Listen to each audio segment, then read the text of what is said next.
Hey y'all, it's Kelly Clarkson here to talk Wayfair. No matter your space, style, or budget, shop Wayfair.com to make your home way more you. Wayfair, every style, every home. Ever notice your dog slowing down and having health issues and wonder, what can I do to make them better? Well, my friend, add Rough Greens to your dog's food for 90 days and I guarantee you'll see changes that will amaze you. Greetings, naturopathic Dr. Dennis Black, inventor of Rough Greens here, and I invite you to give your pup the Rough Greens 90-day challenge. In the first 30 days, you'll see shinier coats and increased energy. By day 60, your dog will have a stronger immune system, less shedding, improved joint function, all due to the live nutrients that you've added to their diet. And at 90 days, better digestion, reduced inflammation, improved heart health, and you may even have reduced their cancer risk.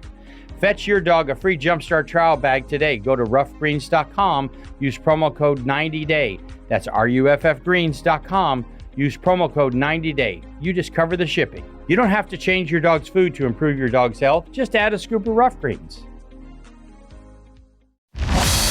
Now, The Hunt Palmer Show. Waiting to rise again.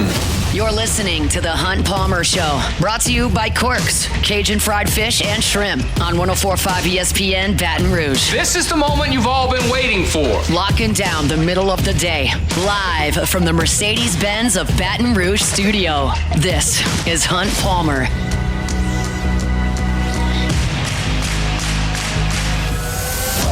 Hour number two, final hour of the week for the Hunt Palmer Show here on 104.5 ESPN Baton Rouge, represented by Corks, Cajun Fried Fish and Shrimp. We'll chat with Collis Temple III, one of the members of the 2000 Sweet 16 basketball team that'll be honored tomorrow inside the PMAC. We'll do that coming up in 30 minutes. There's some more news around the Saints that we'll get to here in about 15 minutes, but we want to do what we've been doing all week long. We'll continue into next week, and that is our LSU baseball position preview series. You can find it every morning at louisianasports.net, going position by position. We've already covered catcher, we covered first base, and we covered second base yesterday. And now we move to the left side of the infield, and we'll kind of encapsulate all of that here because it's going to be connected by two very common threads. So I split them on the website yesterday. Today we'll do shortstop there, and then tomorrow the piece for third base will be, but I'll do them together since we don't have a radio show tomorrow, and talk about shortstop and third base. By now you're probably well aware that Stephen Milam and Michael Braswell are likely to make up the left side of LSU's infield to begin the season. Where they will play will be dictated on how things go the next 2 weeks. Jay Johnson has said steadfastly, dating back to the fall, that the best defensive player is going to play shortstop, and then the other will play third base. And he has also said that he believes Stephen Milam is the best defensive player that they have, and so I think that it stands to reason he would be the shortstop. However, if he does not play well over the next 2 weeks before the first game, you could see a situation where LSU leans on a very reliable insurance policy in Michael Braswell, who was your starting shortstop last year. Now, if you remember, Braswell had a very, very shaky beginning to the season defensively. He led the SEC in errors as of April 4th of last year. He had made 9 in 30 games.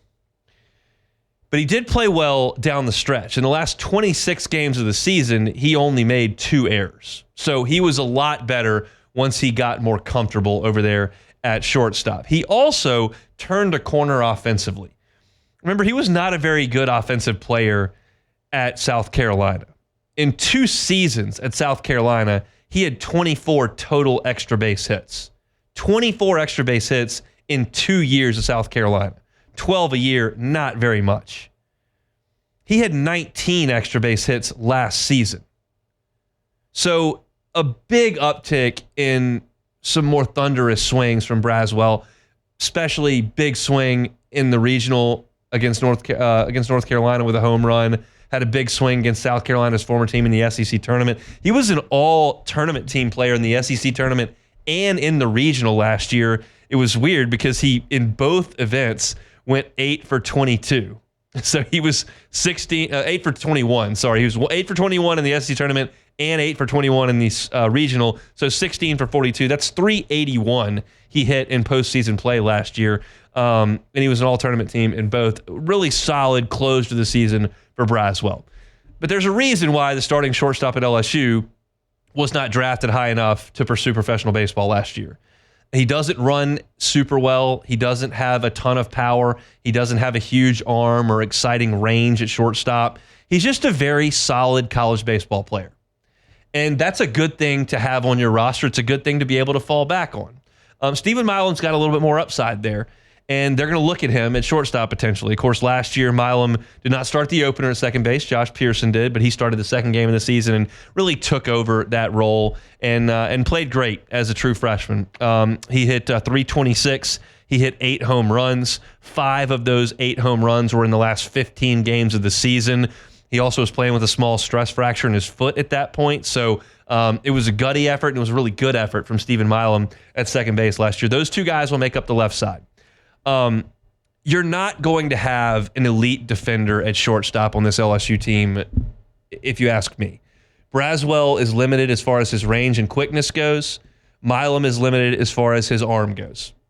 So you're not going to have a great arm at shortstop. It'll be fine for the routine plays. You hit a ground ball to short, you need a double play turned. Like, they can make the routine plays. The ball in the hole to the backhand side, maybe the ball that's pulling you towards center field into the outfield, trying to twist and make a throw. Some of those are not going to look like Jordan Thompson. You don't have that kind of arm. I don't even think they have what Kramer Robertson had at shortstop, quite frankly. But I think they should be able to make the routine play, which is what Jay Johnson wants first and foremost. And they should feel comfortable kind of charging ball. Like, you're going to be okay at shortstop, but it's not going to be elite defensively. I do think Milam is going to be a really good hitter for this team. He hit 326 last year. I could see him as a 350 batting guy, and I could see him hitting 10, 11, 12 home runs after last year hitting 8, and the ball started to fly off his bat a little bit when the weather warmed up. He homered right-handed in the SEC tournament, had the walk-off against Wofford left-handed in the Chapel Hill Regional, so a guy that can really hit. So it's solid over there. It's not spectacular. And that's where you are. I believe that Stephen Milam's going to be the shortstop. I think they'll move Michael Braswell to third. If they see fit to swap that would be okay as well. As far as defense at third base goes, if you can handle yourself at shortstop, you can handle yourself at third base. I personally prioritize third base defense in the college game, at the elite level of the college game, more so than like professional organizations would. Professional organizations kind of feel like, you can figure out third base. Guys hit the ball pretty hard to third base with these metal bats. And so, your shortstop's going to be your best defender, but you can give up some outs if you don't have a really good third baseman defensively in college. So I think the fact that you've got a guy with hands good enough to play short, playing third, I think that's a positive for LSU. Now look, Tommy White was great over there at third base. Jacob Berry, not a great third baseman 3 years ago. He's a hitter, and that's why they're going to move him to the outfield in the pro game or first base. But Tommy White was great last year, and I think LSU has a chance to be pretty salty at third base here. Again, not elite arm strength for those guys, but they should have good hands. They should be able to make plays to their backhand side and use some quickness there. And I think you'll be okay defensively at third base with whichever one Jay Johnson decides to go with. As far as reserves go at those two places, Mikey Ryan, David Hogg, and John Pearson are kind of the next 3 guys. They're all true freshmen. Ryan and Hogg are middle infielders by trade. They're shortstops in high school. Ryan was a draft risk coming out of Rummel. Really good fielder, line drive hitter, just a baseball guy that I enjoy watching, and I know the staff likes him a lot as well. David Hogg's a really good athlete that's 6'2" and really looks the part out there as well. He's got to clean it up a little bit offensively. They're going to have him adjust to this level. But both of those two guys really look good in infield practice, and I think have a bright future at LSU. I don't know if it's right this second, because I think that Tanner Reeves might be the next guy up if something's got to be moved around via injury or not performance, whether that's Dickinson, Milam, and Braswell. Those are kind of your first guys. If somebody goes down or you've got to move some pieces, I think Reeves probably goes in at second or third with somebody moving over to shortstop. But I think you're looking at Ryan and Hogg as guys who are exciting young players. LSU had a couple of middle infielders in the freshman class last year. Both have transferred out. I think Ryan and Hogg are more talented than those two guys were. So I'm excited about them. John Pearson it's funny because he is Josh's brother. That's where the similarities stop. Like, Josh is 5'10", 185. John is 5'11" or 6 foot, 250-ish. I mean, he's a big boy, and he's right-handed, and he's power hitter. Now, if he can play third base, he becomes a pretty attractive pro prospect because he's a big body, physical, and profiles to hit and hit for power. If he can't play third base, he's a little bit short to play first, and he kind of becomes a beer league softball slugger. Like that's, I mean, I don't mean to disparage the young man. I think he's a talented dude, but he's got to learn to play third base if he wants to have a professional future. And I haven't seen enough, candidly, in fall or the last 2 weeks to give any sort of thought on whether or not he can play third base. He's not going to play third base on this team. They got more guys in front of him that are going to be that. But he needs to develop, needs to learn how to handle his velocity because he's got strength and he's got power. And he showed that in his high school days up at West Monroe. So you've got 3 true freshmen backing up what are veterans around the rest of the way. Reeves is a JUCO junior. Milam is a sophomore with a lot of starts under his belt. And then, of course, Braswell has really been starting in the SEC for 3 years. Those are going to be your starters and then and your first backup. Then you've got these 3 guys waiting in the wings. So as far as like a big overview goes, I'm comfortable with the floor with Braswell and Milam. You've got solid dudes there. I think Milam's going to hit for a little more power.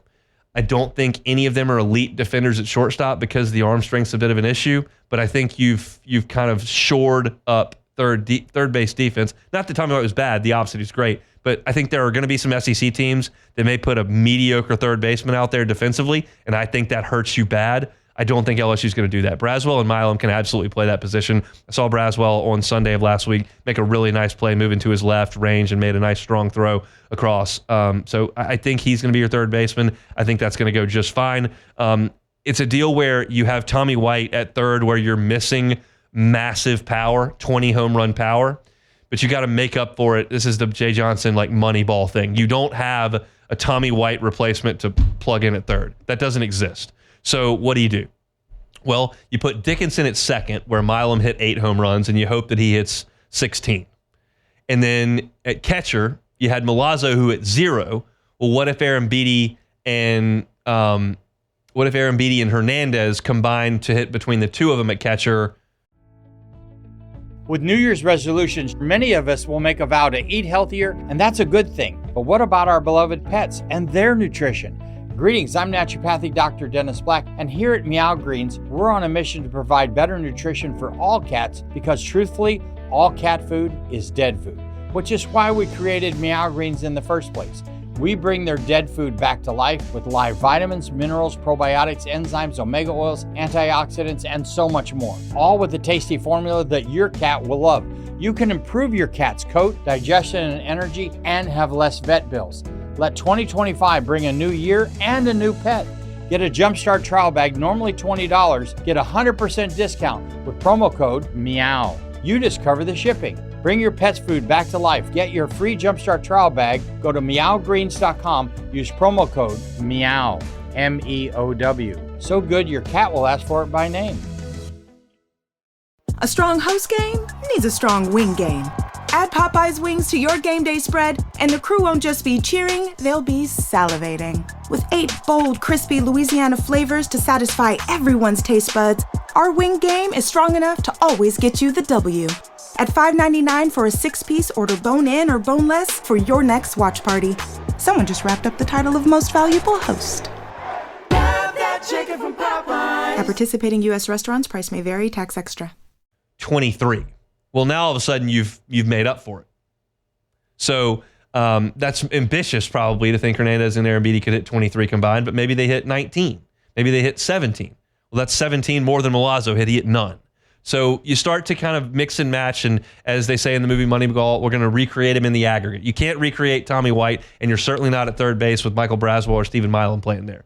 But if you can add your home runs at second base, if, say, Braswell and Milam both increase their home run total, and then you get more pop from the catcher spot, all of a sudden you started to make up for that and plug some holes. So that's my preview, the left side of LSU's defensive infield. If you're looking for LSU baseball content, we got you covered at louisianasports.net. every single morning until next Friday. We'll have a different position preview. Today's is at shortstop. Tomorrow will be at third base. Sunday will be in left field. And we're back here on Monday over at LouisianaSports.net. We'll preview center field. Also, just a quick plug, Musso at the Box is back. So if you were enjoying Musso's stuff last year with Musso at the Box, you can find him on YouTube, wherever your podcasts are. You can check out his baseball coverage just about every morning over there at Musso at the Box. Friday show is brought to you by Corks, Cajun Fried Fish and Shrimp. Collis Temple III coming up in 15 minutes. Don't go anywhere. It's the Hunt Palmer Show.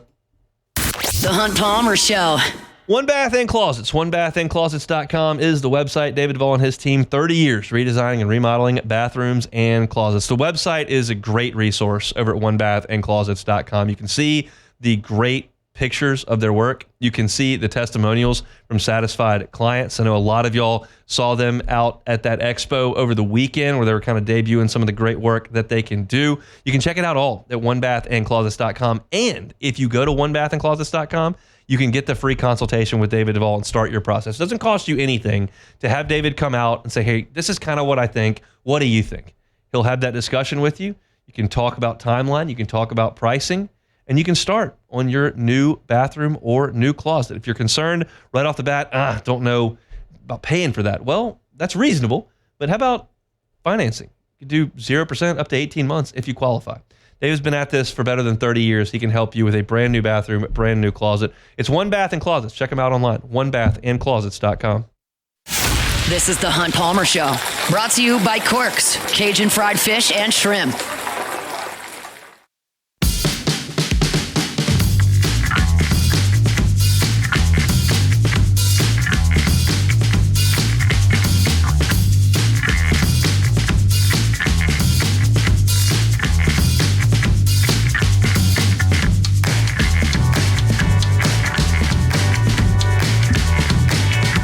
Collis Temple III, former Tiger, member of the 2000 exactly, SEC championship team that went to the Sweet 16. He'll be with us in about 12 minutes.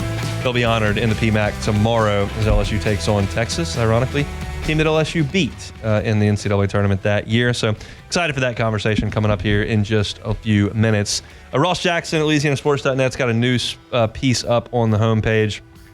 Got a report from NFL Network's Tom Pelissero. Said the Saints are expected to meet a third time with Kellen Moore, the Eagles offensive coordinator, after the Super Bowl. And to me, and to everyone who's kind of reading this and what the reports are, that seems to be open and shut. Like the Saints are going to keep lines of communication open with some of the folks that they have interviewed, but they're moving towards Kellen Moore. And that's kind of what we expected once Joe Brady and Mike McCarthy were out of the picture and you knew that Kellen Moore had 2 weeks before you could officially hire him.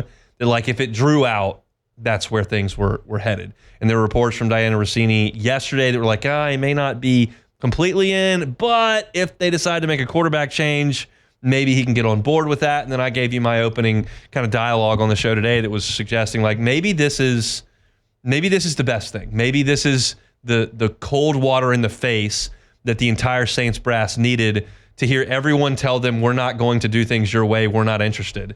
And maybe they finally heard that enough times to go, okay, well, if Kellen Moore wants to make some changes, we're good with that. And they're going to decide to move that direction. And I can see it being a complete bust because he's young and he hasn't been a head coach before. I can see it being a breath of fresh air that leads the Saints in a whole new direction that works out once they get the right quarterback in place. You never know. There are no sure things in coaching hires. There is a sure thing when you make a free agent move to go get Saquon Barkley. Like, he's going to be really good. Like, that's just the way that is. In coaching, you don't know. And that's why I'm giving the Saints the benefit of the doubt until things are settled, and then you give it a chance and see what happens. And Kellen Moore appears to be the guy that they're going to tab. Beck, you've heard my diatribes for 2 weeks on this entire thing. You're a Saints guy. How are we feeling about Kellen Moore as the new black and gold leader, assuming that's what happens next Tuesday or so? Well, it's hard to say that I would be excited and over the moon for Kellen Moore to be the head coach of the Saints. I mean, look, how many guys have to turn this job down before you realize that, okay, they're not going to be probably getting the best candidate for the job because no one else wants this job. So, and I think back to when I worked in Houston and the Texans were it was 3 or 4 years ago. And the Texans they're always in a coaching search. They were until they got. It seems like now maybe they have some stability with D'Amico Ryans, but before that. They hired a guy named David Culley. You may not even know that name. I don't. I wouldn't have gotten him multiple choice. I'm sure Taylor knows him because he's a big football guy. But he coached 1 year, right? Yeah, he coached the Texans for 1 year. Yeah. Everyone knew, even when they hired him, that this guy is not going to be the head coach of the Texans for more than a year or two, if that, because it's clear that no one wanted that job because it was just the team was in a terrible position.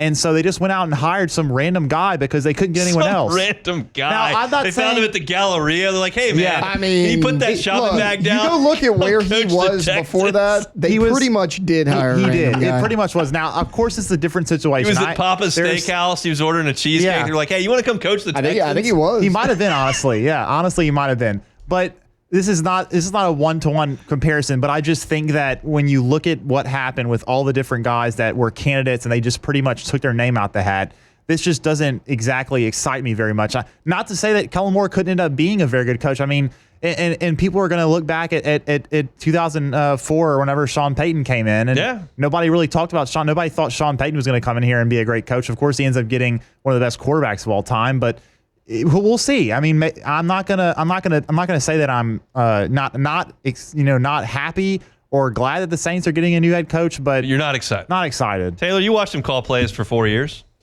Yeah, I did. I was telling you during break. I have a little bit of a different view of Kellen Moore because I watched him a number of years in Dallas. I didn't think he was very good in Dallas, but he got that job awful young. I mean, he literally retired from the NFL. The next season was named the Cowboys quarterback coach. Yeah.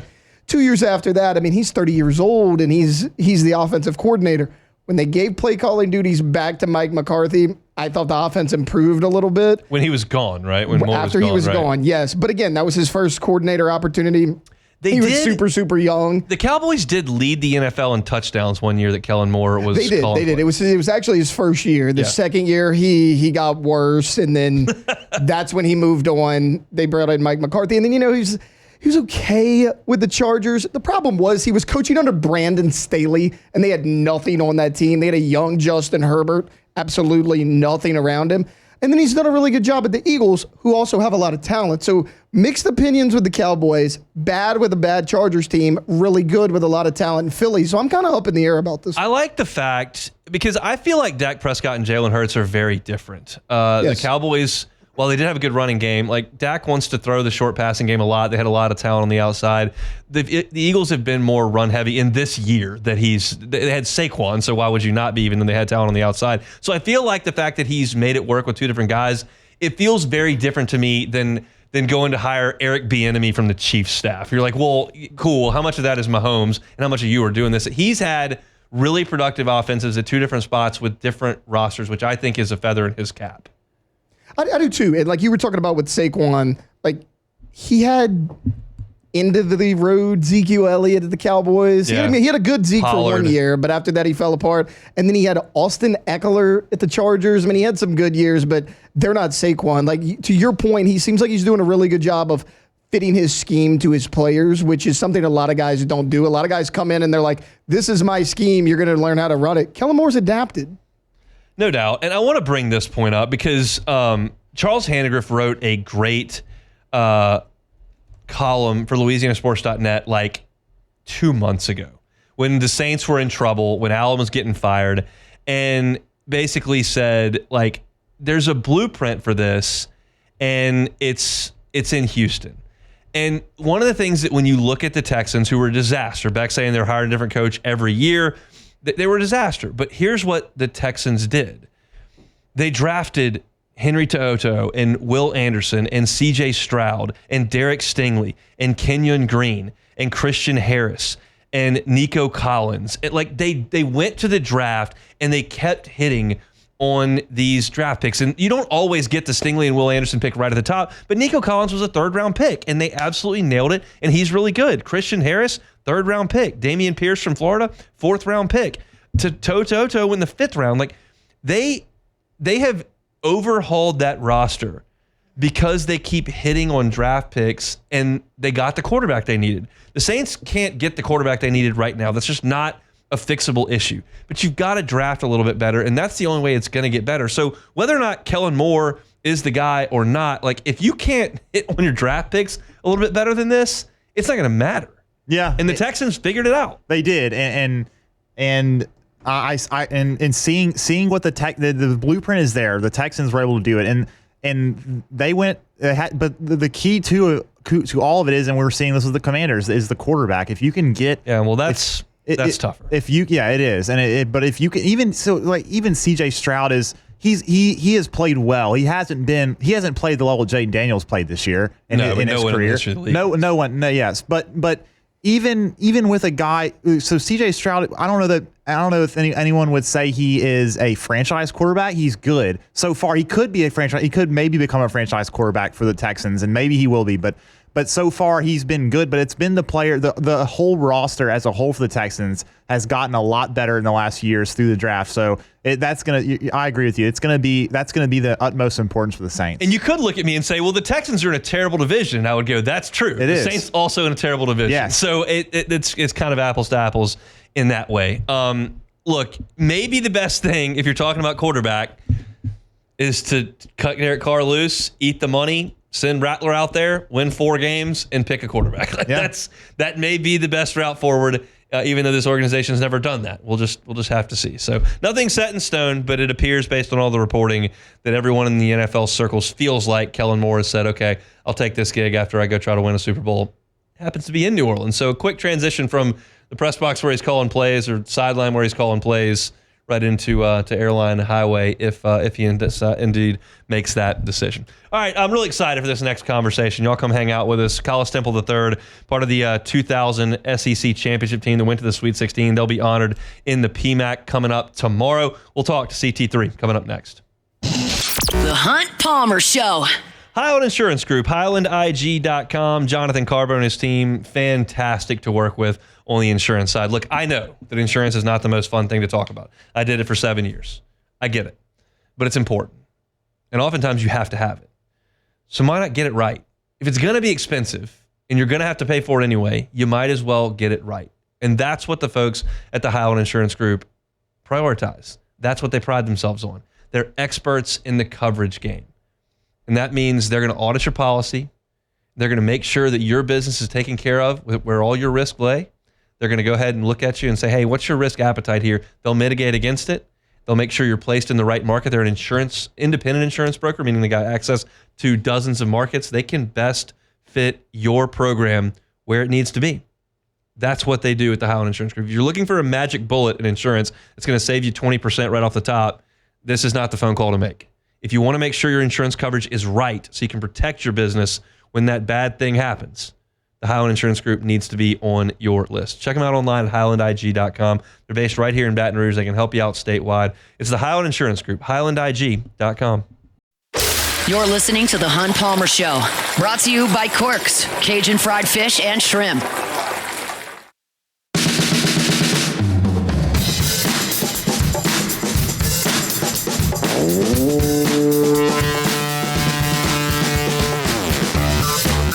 Free throw by Rose. That one is no good. Rebound goes to Ole Miss. Harrison hustles it into the front court. 7-6. Far side, Flanagan wants to shoot a three. He does. Short off the rim. Tip back up. No good. 1 second. No seconds. Game over. LSU Fighting Tigers are the 1999-2000 Southeastern Conference champions. And the fans storm the floor. And the Tigers have done what everybody thought would be absolutely impossible. The final score, LSU 64, Ole Miss 60. Congratulations, guys. You deserved it. You won it the hard way.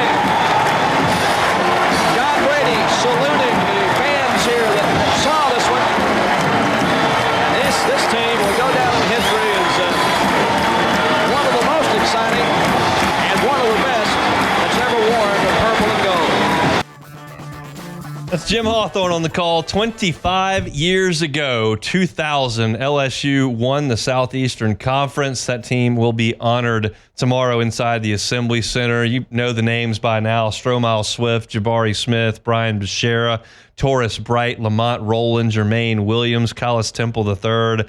Really, really good team. Brandon Landry on that team as well. The team that actually was the first memory that I have of LSU basketball. I was 12 years old when this team kind of got hot, and they started off really well. They went to New Orleans, in New Orleans Arena at the time, and beat Oklahoma State to remain undefeated in non-conference play. Then they hit a bump in the road there and lost 3 of their first 4 league games. But after that, they won 12 of 13 and won the SEC outright, as you heard on that call. One of my seminal moments of watching that team was the win over Arizona in late January. Arizona was number 1 in the country. Gilbert Arenas was on that team, and LSU beat them by 26 points.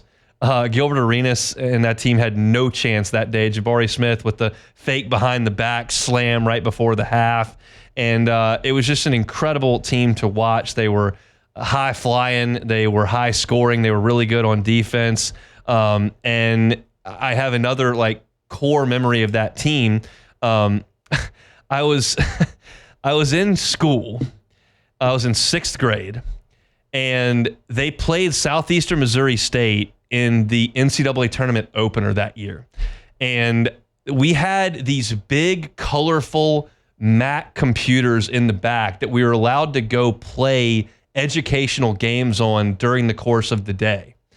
And you put headphones on to play these games. There was one that was like a Bug's Life thing that you would do and identify a different thing, whatever. I didn't care. I didn't really play it that much. But I knew that you wore headphones when you did that.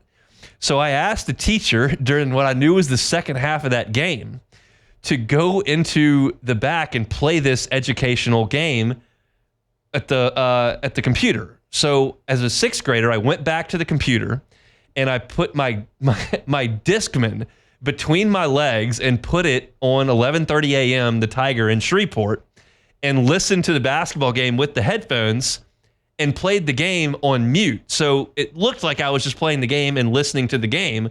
I didn't even care what I was doing with the game. I was just listening to the basketball game between my legs, which, that's pretty typical of my behavior. No one else is sick enough to do that, but I did. And Brian Beshara hit a 3-ball to win that game against Southeast Missouri State, win that game by 3, come out 2 days later on a Saturday and beat Texas 72-67 to reach the second round of the second weekend of the NCAA tournament. They beat Wisconsin they lost to Wisconsin 61-48 that day. And it was just one of those classic Bo Ryan teams at the pit in Albuquerque, and LSU just never got out of the mud. Not dissimilar to the Final Four game against UCLA that would come 6 years later with that Glenn Davis team. But I don't know if you have that Glenn Davis team without this fantastic 2000 team that really gave second life to LSU basketball. It was such an amazing run, and I'm jealous of everyone who was around for the 80s. My dad tells incredible stories to me about those teams with High C. Carter and Ethan Martin and Rudy Macklin and Ricky Blanton and all those great teams. Then, of course, you had Chris Jackson and Shaquille O'Neal. And Dale Brown had that incredible run from the early 80s through the early 90s, of a little bit better than a decade. And my dad swears in 81 that LSU was the best team in the country. And it went to sleep in the 90s. And it took until 1999-2000 when LSU finally was awakened again by that team led by Stromile Swift and Jabari Smith and John Brady and that whole crew. And on that team was the young redshirt freshman by the name of Collis Temple III. Collis Temple, good enough to give us a little bit of time here on this Friday. He joined us on the Jim's Firearms Hotline. Collis, thanks so much, man. How are you? I'm doing great. Appreciate you guys having me. It is certainly our pleasure. I know this is going to be a big weekend for y'all. Take me back. I know that LSU basketball is quite literally in your blood with your dad being a player a couple decades before you. But when you came to LSU basketball was not in a very good place. What do you remember about that point and what that 2000 team meant to kind of the rebirth of LSU basketball? Well, it was you were 1,000% right. I was the kid that came out of U-High and had a desire to obviously follow in my dad's footsteps, but also I was a ball boy when Shaquille and then Chris Jackson, obviously Mahmoud Abdul-Rauf were at the school and all the way up, was a ball boy. So, I when I was getting recruited, I didn't even take a visit. I just jumped, I jumped at the opportunity once they offered me a scholarship. And I just remember that recruiting class. I got a chance to play against Strohmile since I was probably 13, 14 years old when we would play, in state AAU tournaments. Grew up with Jermaine Williams. Kind of got to know Brad Bridgewater when I was about a junior in high school.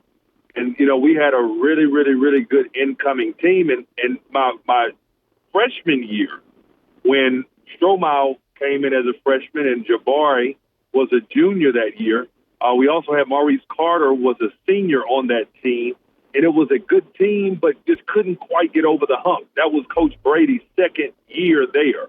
He had come in the year before that. That was his second year, but everything was just, he recruited Taurus Bright, Ronald Dupree. They came in as freshmen. A couple of the guys from that previous team actually decided to leave, and it was just he had a great rotation of 8 guys in just perfect positions. When you look at Jabari as what we call now a stretch 5, you know what I'm saying? In 2000, you didn't really have, centers doing the things that Jabari was doing, right? And then you have Strohmile Swift, who is arguably one of the most athletic players to ever come through LSU, easily one of the most decorated coming into as a parade All-American, McDonald's All-American. And then Brian Bashera, a great compliment at the small forward at 6'9", 6'8", right? And then, of course, you got Lamont Rowland at the 2, who was a player of the year, junior college player of the year, Taurus at the 1, me coming off the bench, Jermaine Williams, Ronald Dupree, Brad Bridgewater. So you're legitimately 9 deep. And I think that we absolutely surprised some people because we were not expected to be able to compete at that level. I think that the nation kind of woke up when we played against Arizona and beat the hell out of them in the PMAC. That was going to be my next question. First of all, did the team sense that y'all could compete at the highest level and be a threat to eventually win the SEC back in November before you even started? Did we lose Collis back? There you are. All right, look, I'm back. You said, did you? That was the last thing I heard you say. Did the team sense in November that y'all could be a threat to win the Southeastern Conference? Absolutely. We understood the talent that we had, and you got to realize that, and look, I'm driving to New Orleans, so if I'm going over the bridge, if I'm breaking up a little bit, that's what it is. But, I got you. But we absolutely did, because you are always watching what other teams are doing. Obviously, your focus is on you being the best that you can be, and we had that in our coaching staff. Did a phenomenal job of making sure we stayed focused. A lot of credit has to go to, Coach Brady, Coach Pierre, Donnie Tyndall,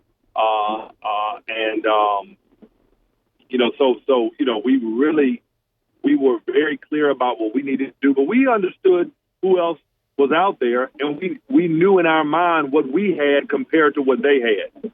And so we really were not afraid of anybody in the Southeastern Conference. We went 12-4, but I can honestly tell you, I completely believe that we should have probably been closer to 14-2. The other guys on the team probably concur with that. Yeah, y'all lost 3 of your first 4 in conference play and then didn't look back after that. You mentioned the Arizona game. My buddy's 37 years old, and I told him I was going to be talking about that team on the show today, and he said, that's my favorite PMAC memory of my entire life, was going to that Arizona game when y'all beat them by 26, and Jabari did the fake behind the back and dunked it. What are your memories of that day? Obviously, Taurus, all SEC freshmen, had a phenomenal season, but that game, I remember he got in foul trouble, and I ended up playing point guard for I don't remember what it was, but 22, 23 minutes, more than half the game, I was in the game playing point. And because I was, the backup point to him. And so Jason Gardner was a first-team All-American. And they had 4 or 5 guys on that team that were Gilbert Arenas, freaking Luke Walton. They a bunch of different guys on that team. And the reality was we just outplayed them. We out-toughed them. We just beat them down. At no point was it a game. And I just remember, and Strohmeyer just had a monster game, 29 points, and it was confirmation for us. But the rest of the country just kind of got a feel for that. But the play I remember 2 plays in particular, which one I was bringing it down, and I threw a alley-oop from half court, and then Strohmeyer went and dunked on somebody under the basket. It was crazy. I remember that one, and obviously the Jabari move, which was ridiculous. It might have got him that might have been the move that got him drafted in the first round. And then, I remember making a move on Jason Gardner, who was, the consensus first-team All-American point guard, and he fell down. And I was just this freshman point guard that wasn't even really supposed to be getting a lot of time or playing on a major team. So, that whole season was a great experience. And I would say every college basketball player, I would hope for them that they have a year where they experience the camaraderie within their own team, and also the relationship that was built with the fans the way we did that year. I talked to Coach Brady earlier this week. Sounds like y'all are going to have awesome attendance this weekend as that team gets honored for its 25th anniversary. Y'all enjoy the entire weekend. We'll see you in the P-back tomorrow, and we appreciate a little bit of time, Collis. Man, thanks for having me. That is Collis Temple III, CT3. I look back at that team. Man, they were really good. Like, Strohmeyer was the second pick in the draft. Torrey Smith, NBA player, just such a freak athlete at the 5 as well. Torres Bright had a great year that year shooting the 3. He almost shot 40% from the 3. You had Ronald Dupree on that team, who was a freshman but was 6'6" and so freakishly athletic. Brian Bashara transferred over from Rice and was a really good 3-point shooter that you had to respect while Strohmeyer was wearing you out on the inside. And he mentioned, that team, Jason Gardner, Gilbert Arenas, Luke Walton, that's a star-studded Lute Olson Arizona team that was really good. And they went to the PMAC to play that team and did not compete for 5 minutes in that game. Just absolutely no shot. Which, as I mentioned in the first hour, that's the team that made me love LSU basketball. I told this in the first hour as well for those that weren't listening. Like, I don't have a single LSU basketball memory at all, not one, good or bad, before that team took the floor. Because as a 10-year-old in Shreveport, you're not on TV. They weren't any good. They were losing a bunch of games. They were... I gave the stat in the first hour. They were 13-51 over their last 3 seasons before that. As a 10-year-old, I'm not watching that. It's not on TV. I'm not going to any games. I live in Shreveport. I didn't even know LSU basketball existed to that point. And then that team showed up, started kicking people's tails, and man, it was a lot of fun to watch. Won a couple of games, went to the Sweet 16 before Wisconsin got them. So y'all get into the PMAC tomorrow and honor a great group of Tigers who did some great things 25 years ago this year. We got one segment to go. We'll come back and close it out. It's the Hunt Palmer Show. The Hunt Palmer Show. Genesis of Baton Rouge. GenesisofBatonRouge.com is the website. Every car on the lot is online at GenesisofBatonRouge.com. If you want to go see the lot, you can. They're at Airline and Piku.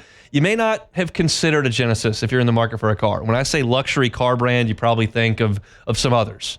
Give Genesis a chance. Go on by and see them. You're going to be so impressed with, 1, the dealership, 2, the line of vehicles, and 3, the staff that they've got there to help welcome you to their campus. It's a phenomenal organization, and it's a great line of vehicles. If safety is important to you, I know that it is, get on by Genesis. Every single car in the line is given the IIHA top safety pick, some of them top safety pick plus.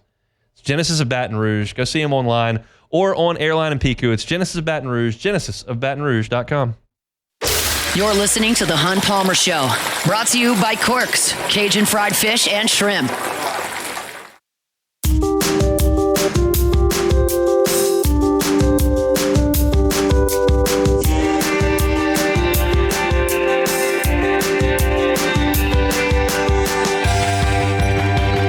RTB, AFR, and the Hunt Palmer Show are hitting the road to spend the week on Radio Row, walking you up to Super Bowl 59 in New Orleans.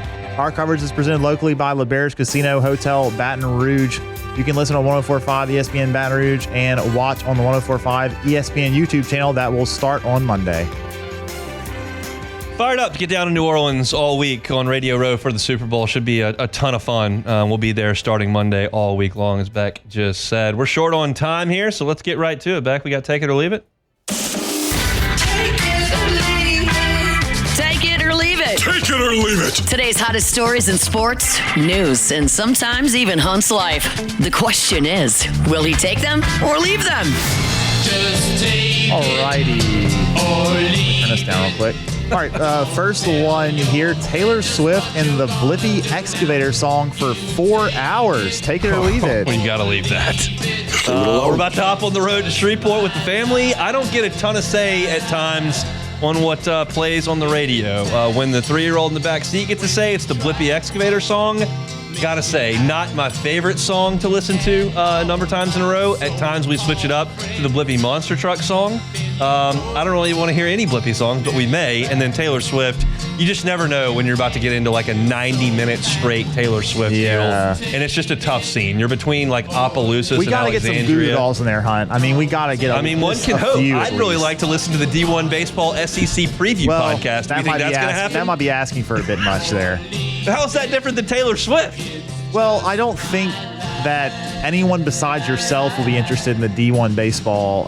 You think anybody else is interested in the Blippi Excavator song? Well, yeah, definitely. I'm pretty sure your son will. I just got a text message from one of the people that's going to be in the car that said Taylor Swift or bust, which is not a promising sign for the next 4 hours of my life. That wasn't from Myers. No, I don't think he doesn't text. Often text. I didn't Does think so. not. He's good at hanging the phone up. He can press the red button on FaceTime and blow up a call real quick.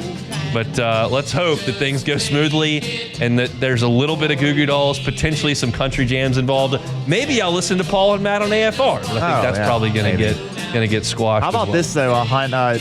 Shane Lowry made a hole-in-one at 7 on Pebble. He's got 3 career aces on the tour: 17 at Sawgrass, 16 at Augusta, and 7 at Pebble. Take it or leave it. I'm going to take that. That's pretty good. That's a pretty good deal. And Rory and Lowry both made aces yesterday. Bought the media a bunch of beers. They had the thing. The little Word document said it's any of the media that's covering. The beers are on us, which is always an interesting piece to the hole-in-one puzzle. Yeah, I don't get it. But my only hole-in-one career was during a tournament, which was open bar. So that's the best way to do it. That's a thinking man's hole-in-one. Yes. I wasn't on the hook for anybody's cold pops after that. So we had a guy make one at a guy's trip at Stream Song, and there were like 18 of us, and we told him we had to pay for all of them. We actually had the server bring him the bill, but we didn't. We had no intention of making it. All right, I'm on the road. We'll hope for some good music, I guess. Matt's going to drive you home on After Further Review coming up next. I'm off for the weekend, headed to Shreveport. Next time I see you, it'll be Radio Row for the Super Bowl on Monday, same time, not the same place. Have a good weekend. The Hunt Palmer Show.